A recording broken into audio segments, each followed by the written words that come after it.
Last Sunday, I started a teaching series called Why?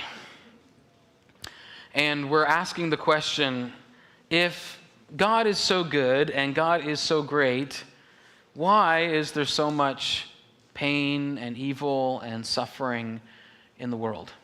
This is the big question. This is the question that's been asked for ages. This is the question that a lot of atheists would say is the reason why they don't believe, because how could there be a God if there is all of this pain and suffering that we experience? It's a hard question, and I have not approached it with a lot of excitement and enthusiasm. A lot of the time when I come up to preach here, I'm really fired up and excited, and I can't wait. And these messages have honestly been very hard to prepare. There's been a whole lot of extra study that I've had to do, extra reading. It's a heavy topic, and it doesn't thrill me to preach these messages because we're talking about very painful things. But I do believe that we can make some sense of suffering, and that's the title of the message today, Making Sense of Suffering. Last Sunday we talked about some of the maybe unhelpful approaches to the question of the problem of suffering in our world. And today we're going to try to make some sense of it. There's no metaphor that we can use for God that sufficiently describes him. Let's start there. There really is no metaphor that sufficiently describes God. There's actually a song by Chris Tomlin, a beautiful worship song called Indescribable. And I love that song because it really does capture for me just how truly indescribable God is, how beyond our ability to understand he is. It's a good reminder for us that when we approach hard questions about the divine, about spiritual realities, about how God interacts with us and who he is, we are definitely entering the territory of the mysterious. So we approach God with humility. And as a preacher, I come at hard questions about God with a healthy dose of trepidation, knowing that whenever I present the scriptures and talk about who our God is and what our God is like, I do so as a mere mortal, trying my best to make sense of what is truly impossible to grasp with the human brain. Our God is indescribable. At the same time, God has graciously chosen to reveal himself to us, primarily through his scriptures. And we are presented with many images, analogies, and metaphors for God in the Bible, even though he is beyond full comprehension. In the Bible, we see God described metaphorically as a shepherd, as light, as fire, as a king, as a father, as a rock, as a mother bird, literally hundreds of other metaphors that we see in the Bible. And I think that today it will be helpful for us to use this metaphor for God, to think about God as a landlord, a superintendent over his creation. He's the owner. The earth is his building. We're the tenants. Now, there are good landlords and bad landlords. I know that some of you can say, oh yes, I know all about the bad ones. The few places that I've rented over the course of my life, I've had pretty good experiences. I really haven't had any terrible landlords, but some of you have horror stories. And I would say that there's at least two kinds of really bad landlords. There's landlords we might call the micromanager type of landlord, and there's the absentee landlord. Micromanagers and absentee landlords. Let's talk about the micromanager for a second, and we're going to get to this information here. But micromanager, they won't, what are they like? They won't mind their business. They set your thermostat and they won't let you change it. They're coming by unannounced for surprise inspections. They're telling you who you can and cannot have over for a visit. They're trying to control your life with rules and regulations. And some people think that God is that kind of a landlord, that he's a micromanager, that we don't really actually have any real freedom, that he is controlling, that he's literally controlling all of the details of our life. The theological term for this is determinism, or sometimes called hyper-Calvinism. The idea that God literally determines everything that happens. Everything that happens, they will say, is happening in accordance with God's plan. If I walk over here and I stub my toe on this speaker, God did that. Or if you shout out some random word, What? Five. See, God knew that was going to happen. God planned that to happen. That was intentional. God did that. That wasn't just Randy just using his free will. No. God made him say 5. That's determinism. Free will is an illusion, according to determinism. Last Sunday, I shared 2 common but unhelpful and probably wrong approaches to answering this why question. And both of those approaches go wrong largely because they frame God as this micromanager. They come at suffering with the false assumption of determinism, that God's sovereignty means essentially that his sovereign rule over creation is that he's literally controlling everything that happens, and we're just puppets on his strings. So that's a micromanager. I think that's not the right approach. And then there's this absentee landlord approach. Some people think God must be like an absentee landlord. Everything's falling apart and he doesn't care. He's not around and he can't be found. You call his number and he doesn't answer. It's also called deism, the idea that God set the universe in place and then walked away. That he's indifferent, that he's a divine slumlord. I think this is where we've gone wrong. God is not an absentee landlord, and he's also not a micromanager. He's a good landlord. He's the perfect superintendent over creation. What does a good landlord do? A good landlord provides a good place for you to live, but not a place where you are free from all suffering. Things will inevitably go wrong. You're never guaranteed safety. Someone could break in and harm you. Stuff will unavoidably stop working or break. I remember we were in Julia and I, our first year of marriage, we were in an apartment, and someone upstairs was stomping really heavy, and the globe on one of our light fixtures literally fell and shattered into 1,000 pieces on the kitchen floor. Stuff happens, right? Stuff breaks. And the laws of nature tell us that everything tends towards disorder. Good landlords are attentive and responsive when things go wrong. They show up when you call them. At the same time, they also respect your privacy. They're not coming over unannounced or snooping around when you're not home to make sure that you clean the toilet. They're not a micromanager breathing down your neck. They give you space and they let you live your life. Even though the landlord is the owner and is ultimately in charge of his or her building, they're not micromanaging everything that happens in each apartment. That's not what God's sovereignty means. God is not micromanaging. Determinism is error. And God is also not absent. Deism is error. How God has chosen to interact with his creation falls somewhere between those two poles. So I think this is the beginning of the answer to why God allows the suffering we see in the world. And I think it's important for us to kind of have this image in mind as we keep going. So it's Bring Your Bible to Church Summer.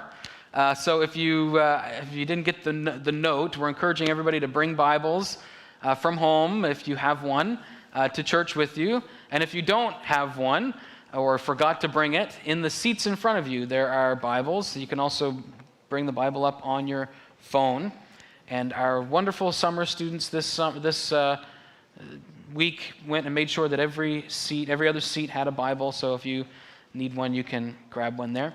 And we're going to be in Genesis chapter 1. So if you're unfamiliar with the Bible, this is an easy one to find. It's the very start. You might have to get past the table of contents and some stuff like that, but eventually you'll get there to Genesis chapter 1.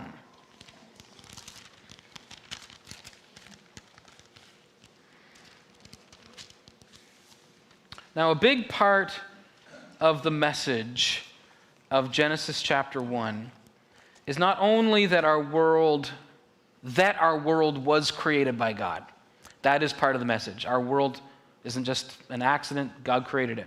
But also that the world that God created is ordered and good. That's important. So the first kind of point here today is that God created a good world. We're not going to read everything here, but when you do read through the days of creation laid out in Genesis 1, you'll see that everything is structured and ordered. For example, in days 1 to 3, we have God creating these realms, these spaces. And then in days 4 through 6, God then populates those spaces. It's very structured. It makes sense. Okay? Day 1, God creates the cosmos. He separates the light from the dark. And so there is now this sort of cosmic universe space. When day 4 rolls around, God populates that with stars and planets. On day 2, He separates the waters, and it says that He creates water and sky. And then on day 5, God populates those with fish and birds. On day 3, God creates land, plus bonus, He creates plants. And then on day 6, God creates animals, and plus bonus, He creates human beings. So you see there's structure to it. It's all to show order and not chaos. It's in contrast to other creation stories of other religions and ancient peoples that are much more chaotic. You know, some of these ancient cultures, they would believe things like that the gods had a big fight and they bumped into each other and whoops, they created the world. That sort of thing. And so the way that the story is told in our Bibles is meant to communicate very clearly that God has created our world with intentionality, thoughtfulness, design, order, and that it's good. It's a good world that our God has made. Verse 4, it says, God saw the light and said that it was good. Verse 10, God saw that it was good. Verse 12, God saw that it was good. Verse 18, God saw that it was good. 21, God saw that it was good. Verse 24, God saw that it was good. And then verse 31, He looked over all that He had made and saw that it was very good. 7 times God says that it's good. And part of the good design of this world is giving the human race dominion over the earth. He's not micromanaging. God put humans in charge. Let's read Genesis chapter 1, verse 26. Then God said, let us make human beings in our image to be like us. Who's the us? That's the triune God, Father, Son, and Holy Spirit. That's why God's speaking in the plural there. They, that is humans, will reign over the fish in the sea, the birds in the sky, the livestock, all the wild animals on the earth, and the small animals that scurry along the ground. So God created human beings in His own image. In the image of God, He created them, male and female. He created them. And then God blessed them and said, be fruitful and multiply, fill the earth and govern it. Reign over the fish in the sea, the birds in the sky, and all the animals that scurry along the ground. He put us in charge. He said to the human race, He said, okay, you've signed the lease, here's the keys, please take good care of the place, don't make a big mess of it, okay? And He gave us lots of good things to manage His property well. He didn't just throw us into this world and say, all right, good luck. No, He has given us everything we need. He gave us, for example, and this is really important, He gave us predictable laws of nature. Predictable laws of nature. Gravity that is consistent. Cause and effect. Chemical interactions that we can count on being the same. When we do it this day and then the next day it's the same, it works the same way. Physics, biological processes. All of these things are good gifts that allow us to live and survive without chaos. We can make sense of the world. Scientists can help us understand how the world works. If I drop a rock today and it's going to land and do this thing, if I drop the same rock tomorrow, it's going to do the same thing tomorrow. And if we didn't have that, our world would be chaotic. It would be a very bad world if it didn't operate consistently in accordance with predictable laws of nature. So that's a very important thing that God has how God has designed our world with these laws of nature. That's part of what it means that God's world is ordered and good. What else did he give us to manage this world? He gave us intellect. He gave us a conscience. We can process things and interact logically with the world. He gave us the scriptures to guide us. He gave us himself. He is omnipresent. He is with us, the Holy Spirit of God. He's not an absentee landlord. He's available. He's present. Psalm 23 says, even though I walk through the valley of the shadow of death, I will not fear, for you are with me. So we are set up well to succeed in this good world that God gave us. And he also, among all these other good things that he gave us this other very good gift called free will. Free will. Freedom. The real power to make our own decisions, including the power to choose right from wrong. And when we get to Genesis chapter 2, that's where we see this come into play for the first time. Genesis chapter 2, verses 15 to 17.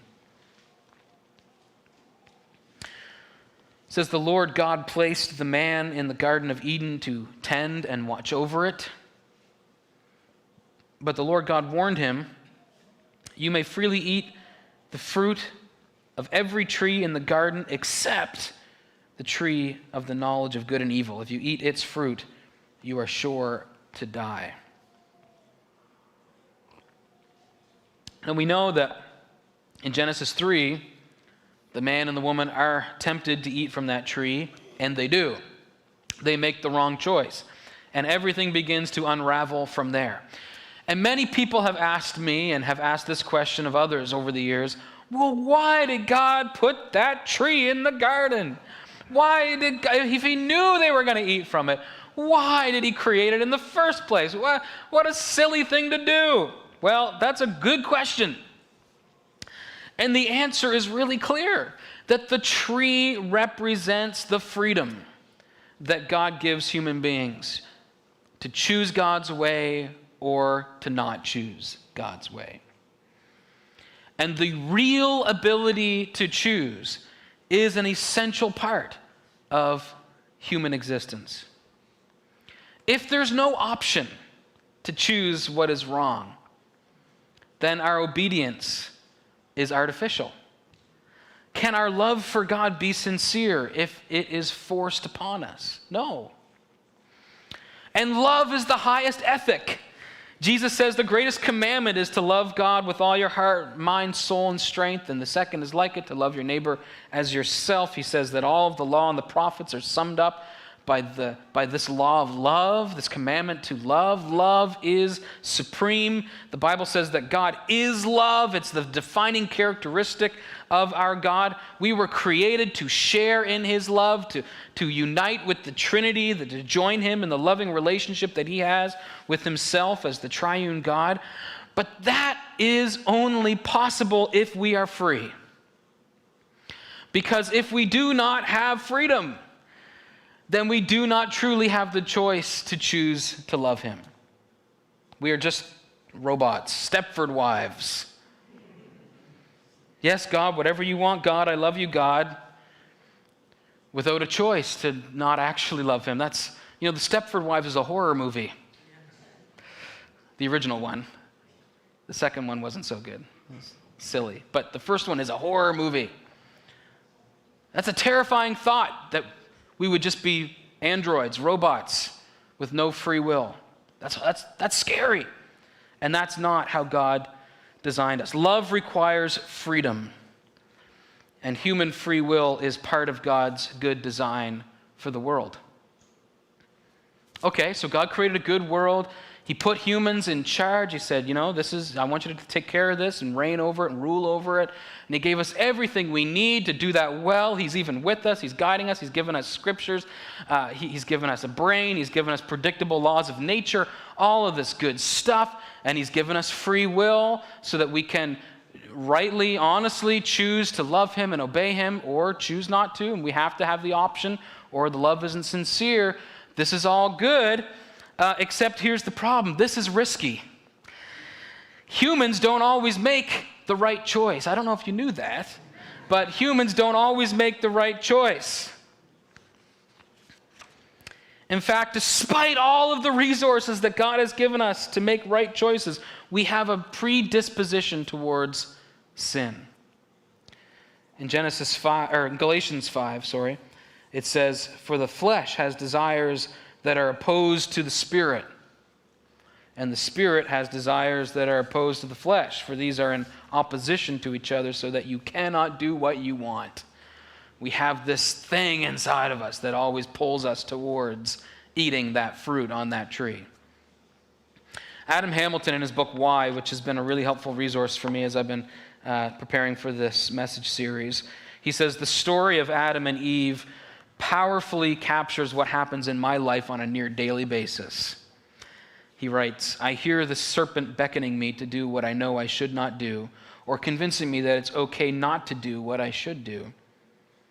I have to decide each day, often many times in a day, whether I will follow God's way or the path of the serpent. And when I choose the serpent's path, inevitably some part of God's paradise in my life is lost."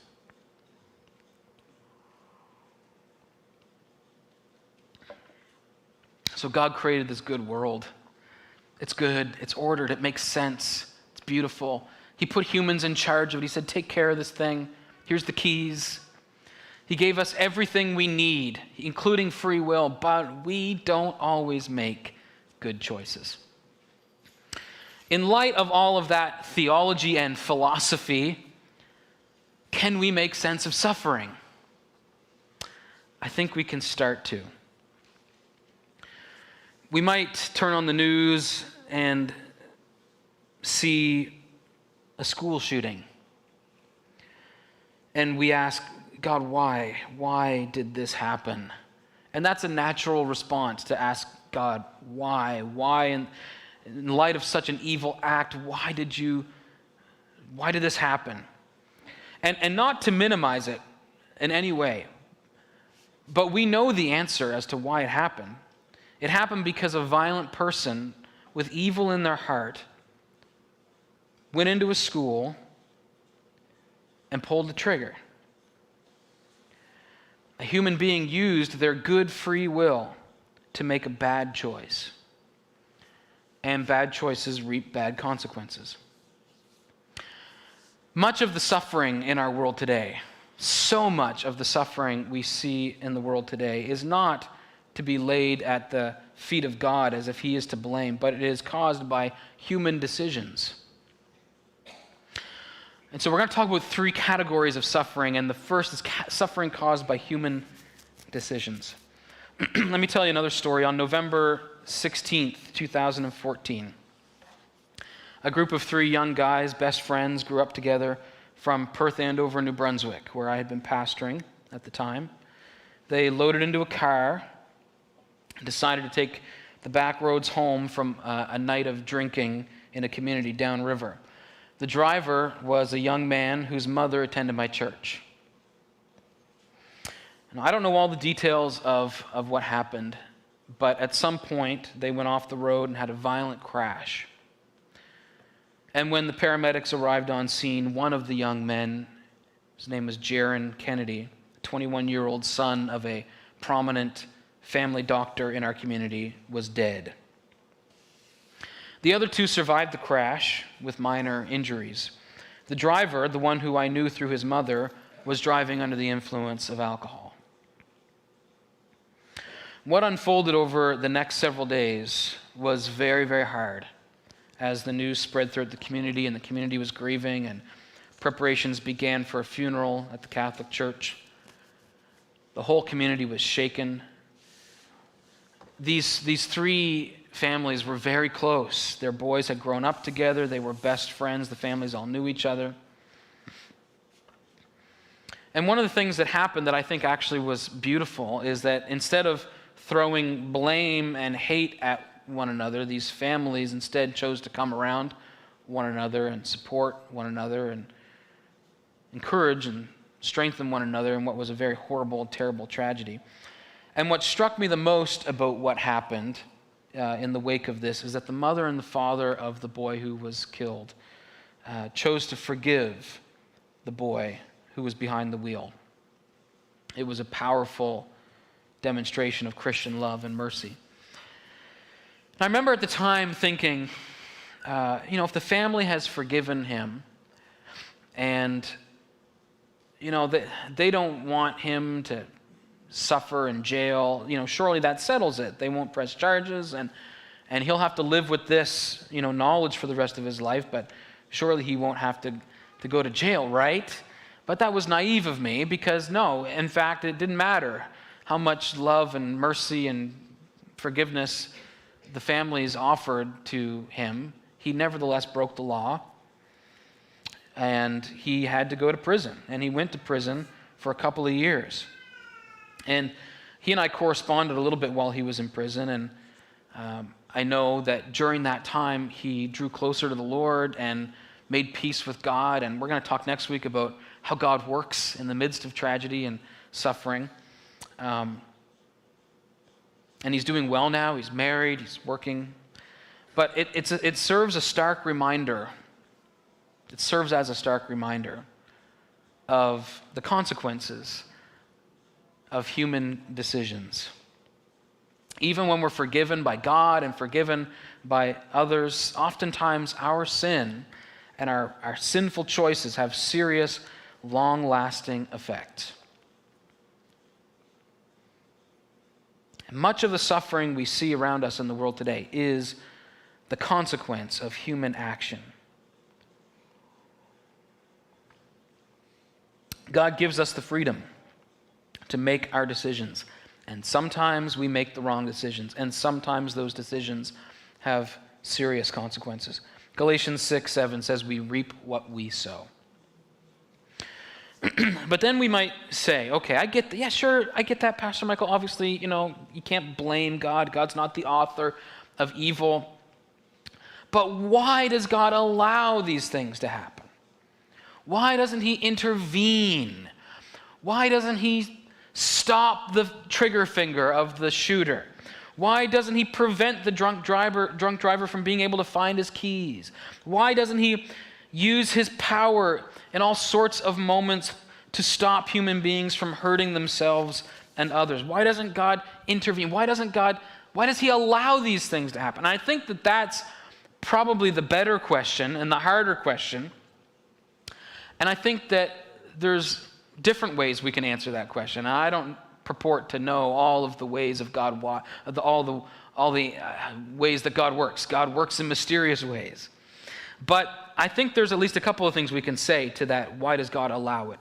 And why doesn't he intervene? And I would say, first of all, sometimes he does intervene.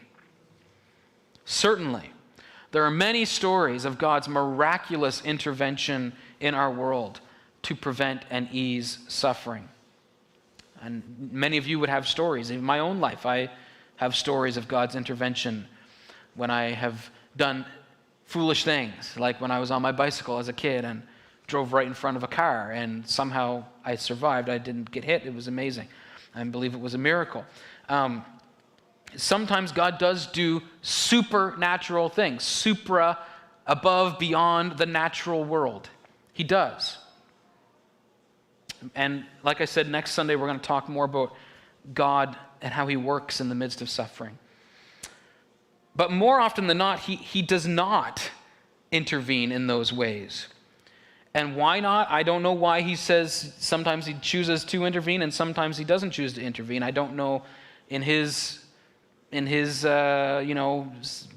perspective why he does things. Sometimes the answer is yes, sometimes the answer is no, sometimes he says not yet, whatever. But I can tell you that God, if God always intervened in our world every time that there was some bad thing that was going to happen, that would not be good. It ultimately cannot be good to suspend all possibility of wrong and evil, because doing so would be to suspend human freedom. And as we talked about earlier, human freedom, human free will is a good part of what it means to be part of God's good world. Adam Hamilton asked the question, what would it look like if God restricted our freedom so that tragedies didn't happen anymore? What would your life look like if God made it impossible for you to ever do the wrong thing? As much as we might wish for this so that human beings would not hurt one another, would we really like the results? Free will is part of what makes us human. And if God stripped our free will from us to prevent all tragedies, a greater tragedy would take place. We would cease to be human. Our world would not be the good world God designed, and our love for God would be insincere. I know this is philosophical, but it's true.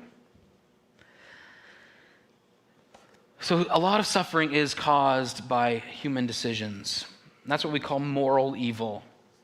But there's this other category called natural evil.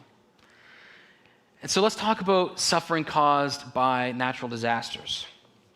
You go, okay, well, yeah, I get it. Sometimes people do terrible things, and that's part of what it means to be human and part of the way that God designed the world, that we have free will, and sometimes people misuse and abuse that free will and do harmful, hurtful things, and actions have consequences. I get that. But what about stuff that people didn't have anything to do with?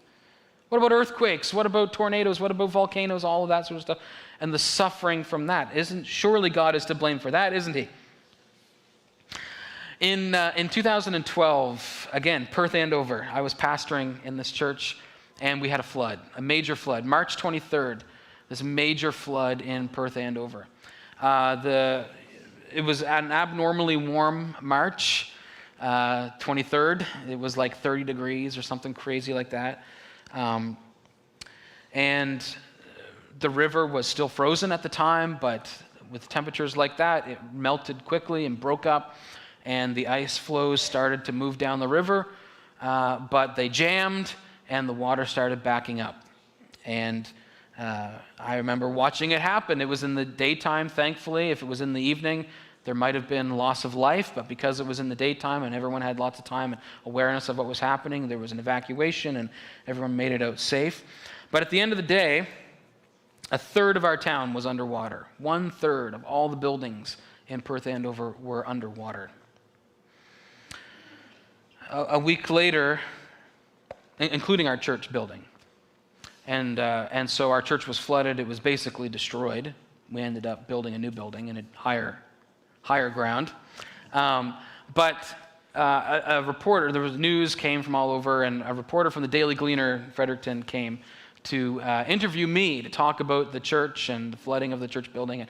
And when I got the paper, I looked at the image. They had me sitting in one of the pews in the church, and the headline was, "An Act of God in God's House." And for many years, natural disasters were called acts of God. They don't really call them that anymore, and I'm thankful that they don't, because like everything, there's pretty well, not everything, but like most things, there is a logical, scientific explanation. And the flood in Perth Andover was not an act of God. God did not reach down and say, "I'm going to flood this town," boom. No, the reason the town flooded is because of the weather conditions and the ice melting, and largely because there was a dam downriver from Perth Andover. There is a dam called the Beechwood Dam. MB Power built that thing, and it changed the river significantly. Perth Andover River, the St. John River in Perth Andover, was never very deep until they built the dam, and then suddenly it's deep.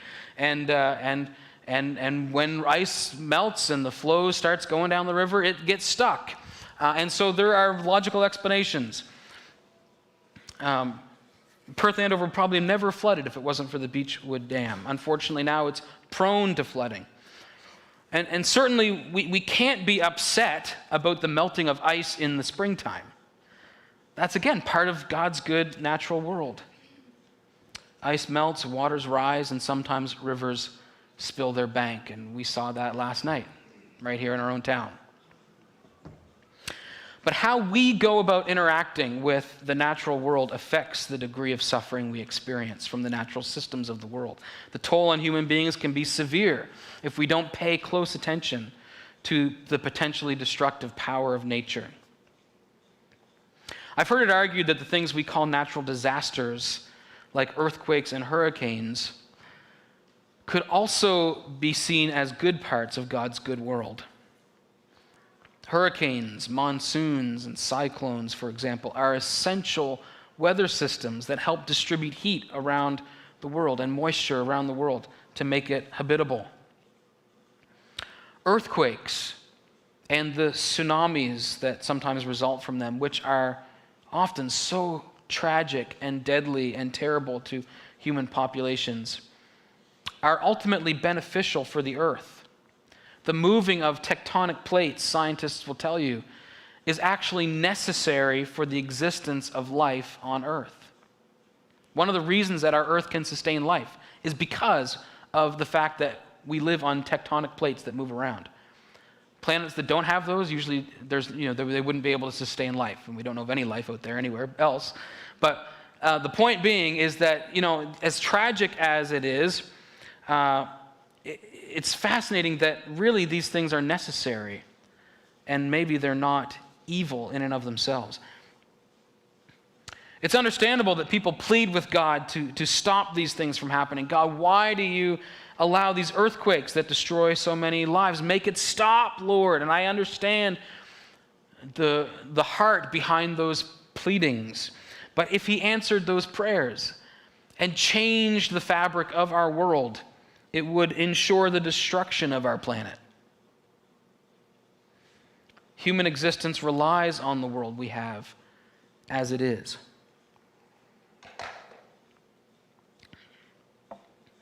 So our responsibility as human beings is to adapt to the natural world, to live in harmony with it, to be good stewards of the world, to reduce the effects of climate change that are making things worse, and to try to creatively reduce the devastating effects of natural events, especially for the world's poorest populations, who usually suffer the most when these things happen.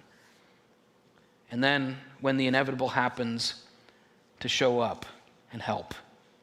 And we're going to talk about that in a future message when we talk about our response to suffering. So we have suffering caused by human decisions. That's clear. We have suffering caused by natural disasters or natural systems of the world, and those can be the suffering can be very severe. What about suffering caused by sickness? This is the last category we'll talk about. This is the one that hits closest to home for a lot of us. And I never want to minimize or downplay human suffering in any way, because many of us know firsthand the experience of suffering by sickness and disease. But similar to how natural disasters are part of the reality of living in God's good world, the truth is sickness, injury, death are all part of having bodies like ours in a world like ours. Adam Hamilton says part of the risk of living is that we might get sick and we will die. Your body is amazing. God designed your body incredibly. It's able to heal itself a lot of the time. But it's not indestructible. And all of us will succumb to death sooner or later. And as Christians, we hold two seemingly contradictory truths at the same time. That death is both a natural part of God's good earth, and death is an enemy. The Bible suggests that human suffering from sickness and disease and death itself is part of the brokenness of our world that God intends to change in the future. 1 Corinthians 15 tells us that when Christ returns, there will be a great resurrection of the dead, praise God, and it says the last enemy to be destroyed will be death. Death as an enemy. Yeah, any of us who have experienced the death of someone we love, we can say yes. Death is an enemy. It is suffering. Romans 8 says all of creation is looking forward to the day when everything broken will be healed. I started this message by sharing that God is truly indescribable, beyond human comprehension. We can do our best to try to make sense of suffering, but at the end of the day, there are no easy answers, and sometimes there simply is no answer that's adequate. Last week we met Job. In his story in the Bible, Job suffered immense loss. He lost all of his belongings to thieves and to fire, and then all of his children died in a windstorm that caused their home to collapse, and finally he became severely ill. And we, the reader, get a behind-the-scenes look at what's going on in the divine space that led to these tragedies. But Job never gets that information, and for much of the rest of the book, he and his friends speculate answers to the why question. At the end of the book, Job demands God answer him. He says, Lord, I demand a meeting. I need to hear from you. I need an answer as to what is going on. And God finally speaks to Job. I don't know if you've ever read it. It's fascinating.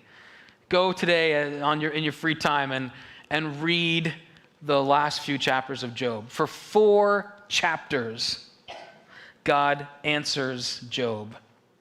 But he never answers the question. He never tells him why.